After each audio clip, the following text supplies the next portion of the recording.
Hello friends, welcome to my YouTube channel. तो आज हम आप लोग के लिए एक नया टॉपिक लेके आए हैं। What is bar bending schedule. Bar bending schedule होता क्या, बहुत सारे फ्रेशर इंजीनियर्स हैं उनको नहीं मालूम है। तो मैं आपको बता देता हूँ बार बेंडिंग शेड्यूल के बारे में क्या क्या बेसिक पॉइंट्स होते हैं। आप ये याद रखें तो आपको पूरा जानकारी हो जाएगी। बस आप प्रैक्टिस करें तो पूरा नॉलेज हो जाएगा आपको बार बेंडिंग शेड्यूल के बारे में। तो बार बेंडिंग शेड्यूल एक्चुअली होता क्या है। तो एक अपने सामने एक रॉड है। एक जब भी मंगाते हैं साइड पे रॉड, तो स्टील रॉड मंगाते 12 मीटर का लॉन्ग होता है। तो वो हम एक साथ पूरा लगा नहीं सकते, तो उसकी कटिंग करना, बेंडिंग करना है, तो उसको ही बार बेंडिंग शेड्यूल कहते हैं। तो अब इसके बेसिक पॉइंट कुछ बता देता हूँ। इसका बेसिक पॉइंट होता क्या है, जैसे ही आपको काम आ जाएंगे, बहुत सारी जगहों पे काम आ जाएंगे।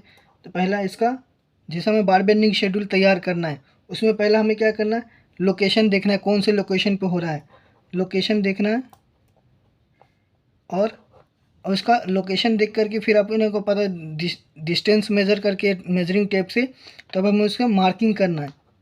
विदाउट मार्किंग कटिंग नहीं कर सकते, ठीक है। तो हमें मार्किंग करना है। तो पहले क्या फाइंड करना है, लोकेशन फाइंड करना है, फिर उसका मार्किंग करना है। लोकेशन के बाद कि कितने दूर में लगेगा, कितने दूर का कटिंग होगा, क्या होगा, लोकेशन एंड मार्किंग होगा।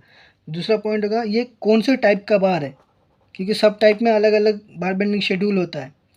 क्योंकि 16 का अलग निकलेगा क्वांटिटी, 8 का अलग निकलेगा, 6 का अलग निकलेगा, 10 का अलग निकलेगा। तो अपन को फाइंड करना है टाइप ऑफ बार, कौन से टाइप का बार है, लोकेशन क्या है, मार्किंग मार्किंग कहाँ कहाँ देना है कटिंग करने से पहले। उसके बाद फिर साइज़ ऑफ बार, कौन से साइज़ का है, साइज़ ऑफ बार कि कौन कौन से साइज़ का बार है। कि हमारे पास कभी कभी साइड पे अलग अलग साइज़ के रहते हैं, तो उसमें भी काम चल जाता है। तो कभी 12 मीटर के रहता है, अगर उस स्टॉक में, अगर उससे हमें 10 मीटर का भी, अगर 10 मीटर के अंदर वो काम हो जाता है, तो 10 मीटर वाला यूज़ कर लेंगे पहले, तो ये हो जाएगा। फिर उसके बाद कटिंग लेंथ ऑफ बार। तो आप सबसे पहले आपको कटिंग लेंथ मालूम होना चाहिए।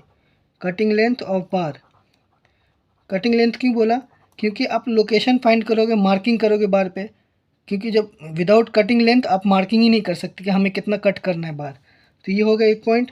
अब उसके बाद numbers of bars, numbers of बार। तो आपको पता होना चाहिए कि जब भी आप इस साइड पे काम करवाते हो, तो आपका तो एक एक मीटर में, 2 मीटर में तो काम होता नहीं है, 10 मीटर, 50 मीटर या 100 मीटर, जो भी आपका काम है। तो आपको काम कहाँ तक करवाना है, स्टील रिइंफोर्समेंट कहाँ तक लगवाना है। तो numbers of bar quantity calculate करना है कि कितने नंबर्स ऑफ बार लगेंगे हमारे इतने से इतने में, और इतने कटिंग कटिंग कितना कटिंग लेंथ है, ये कटिंग लेंथ का कितने नंबर्स ऑफ बार निकालेंगे। तो आपको नंबर्स ऑफ बार भी फाइंड करना पड़ेगा। नंबर ऑफ बार्स के बाद फाइंड करेगा।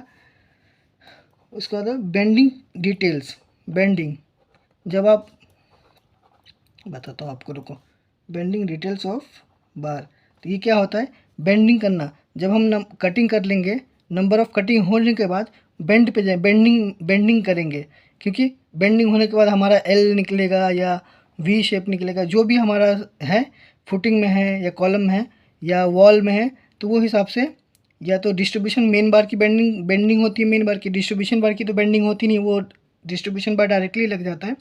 तो आप मेन बार की बेंडिंग डिटेल्स मालूम कर लीजिएगा। बेंडिंग डिटेल्स भी होता है, तो बेंडिंग करना रहता है अपने मशीन पे, या ठीए पे बोलते हैं, ठीए पे। इसके बाद फिर क्या करना रहता है, टोटल क्वांटिटी। आपको टोटल क्वांटिटी फाइंड आउट करना पड़ता है, कितने स्टील मैंने लगा दिए इतने एरिया में, इतने इतने मीटर में, इतना इतने एरिया में, इतना मेरा ये टोटल क्वांटिटी लग गया है। ये 10 का कितना लगा, 8 का कितना लेगा, 6 का कितना लेगा। तो ये हमारा हो गया बार बेंडिंग शेड्यूल। तो आपको ये बेसिक पॉइंट्स याद रखने हैं बार बेंडिंग शेड्यूल के, कि जो आपको हमेशा काम आए साइड पे। जब भी आप इंजीनियर हो या सुपरवाइज़र हो, कोई भी आपको बोल देगा कि आप हमें बार बेंडिंग शेड्यूल आता है आपको, तो आप बार बेंडिंग शेड्यूल का ये सब पॉइंट याद रखिएगा, तो आपको एक लाइन से पता चल जाएगा। तो थैंक यू सो मच। अगर आपको हमारी वीडियो अच्छी लगी तो चैनल को सब्सक्राइब करें, लाइक करें और ज़्यादा से ज़्यादा शेयर करें।